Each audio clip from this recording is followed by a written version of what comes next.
So here we are, the third and final MCU film of the year. The third, fourth, if you include the not released Fantastic Four film. But yes, the fourth iteration of the Fantastic Four.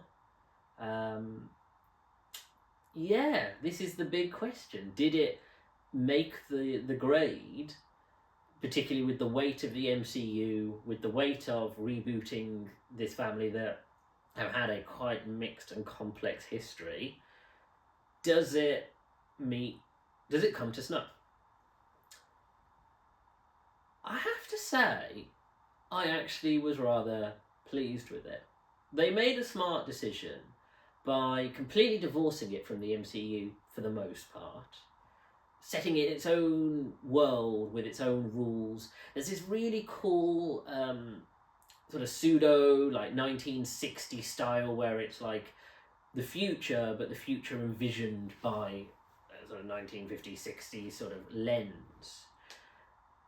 No pre-existing story. It is just the Fantastic Four are either the first heroes or whatever came before them, doesn't matter.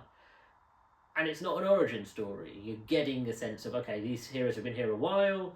You get this fun montage of them fighting villains that are actual comic villains that probably wouldn't work, but, you know, get their own little sort of cameo references, which is very, very cool. And then, of course, they do the classic story of the coming of Galactus with some tweaks. And therefore, the only thing then that determines the quality of the film is the chemistry. And I have to say, I'm pleased. I think the casting was really good. I think you really feel like you've got four leads who have their own distinct identities and arcs, who play off each other really well. You feel a sense of, okay, I get where these people start from, the conflict that burdens them, and how they're going to overcome that in a very classic storytelling style. You know, when you look at the original, but the 2004 Fantastic Four film, I seem to remember liking it at the age that I did. It probably doesn't age that well. I've not gone back to watch it. I didn't think The Rise of the Silver Surfer was very good, with the exception of certain parts of it. And then you had the Colin Trank, I want to say, Fantastic Four, which is Josh Trank Fantastic Four, which, let's be honest, was atrocious and just did its own thing that just didn't work. This probably, I would say, is the best version of Fantastic Four. I mean, Pedro Pascal, I was worried because he's so charismatic in other things and can play dark in other things, that could he make a believable Reed Richards? 100%. He has that vulnerability. He has that sense of someone who is so intelligent and yet so unable to connect to people. Vanessa Kirby, Sue Storm, is excellent. She's this great practical leader of the team where you feel like someone who holds everyone together and leads much more than Reed Richards does, where he is much more about the science of everything. And it has that sense of sort of classic spacefaring, adventure, lost in space type of story.